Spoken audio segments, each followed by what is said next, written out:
Thank you so much, Pyrotechnics, two of the big minds in H2K. Probably and kaSing, congratulations. A very, very, very convincing victory. The casters echoed it as well that the draft phase was really in your favor in their opinion. At what point in the draft did you guys feel like you had a better one? When they left up Kalista and Alistar. That was actually really fun for us. I mean, we had a plan for if they picked Ryze and if they didn't, so they would have to basically ban everything that would counter us. Like, they don't watch our scrims, obviously, so they don't have the perfect ban phase against us. So that was kind of what threw them off, is like they just kind of banned stuff, but there wasn't really any, like, you know, connection to why they were banning things. It kind of showed in the way the game played out as well. Giants, in my opinion, made a lot of uncharacteristic mistakes. It felt like they disrespected the engage distance that you had offered on Alistar in the bottom lane a couple times. The Shen taunts came in multiple times. Is that fair, or was H2K just that good today? I just think if you pick Jinx, you have to respect like what the supports do, or what they can do, because Jinx without like any kind of help from the support to like run away is pretty much like a free kill. Like, you might as well not pick Jinx because I don't think she's that good like just by herself or with just a support that can engage. So I just think he made like a mistake of dying at first with the first blood, and then after, yeah, you can't really do much as Jinx after without no summoners. Yeah, it was kind of the story of the game. You guys could just go all in on them during the entirety of the game and finish it quite quickly. Let's talk a little bit about the patch 5.13 here. We didn't see that much. We did see the Kalista coming out of you guys, and we had the Ryze. Did you feel like there would be a lot of more things to deal with, and how have you guys prepared for playing on the new patch? There wasn't anything too new. I guess the Ahri with Rylai's was pretty new. I mean, I know they talked about the Rylai's a bit, but it is really strong on Ahri because, yeah, the biggest counter is flashing charm or dodging it. But now that you actually don't have the option to dodge anymore, you have to flash. And I think this game, Pepinero took Ignite instead of Cleanse.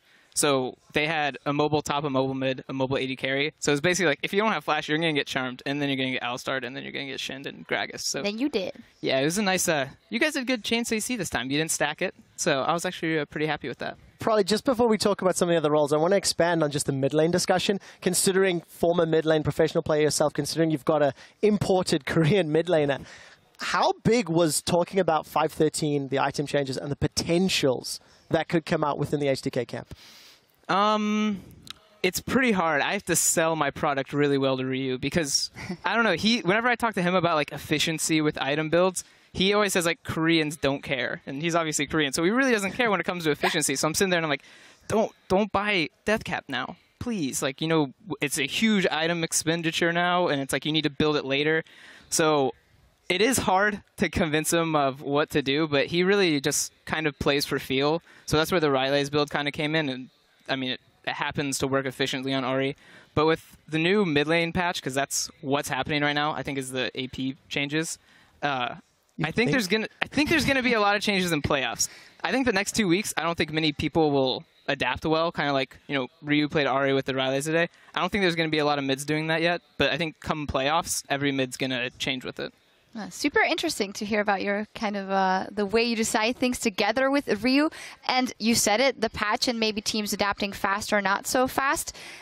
You guys, right now, you haven't been on the hottest streak at the end of the split, and we've seen the same thing actually last split, also with a couple of patches coming around. Why do you think that that has happened now 2 times in a row, kaSing? Fnatic.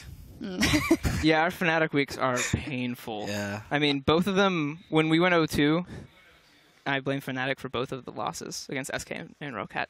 But the week after that in scrims, this time was a patch, but everyone's just like, we lost to Fnatic again. I don't want to play new stuff. Like, so it is a struggle to learn the new patches, especially on kind of our 0-2 week. That much emotional damage, kaSing?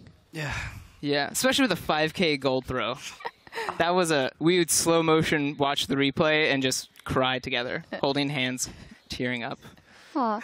I love how Hjarnen's thing is like kaSing and your thing is now Fnatic. We're going to get one-word answers out of the whole team. Thank you guys very much for joining us, though. Congratulations. Very, very impressive victory. Luckily, Probably talks enough for all of them.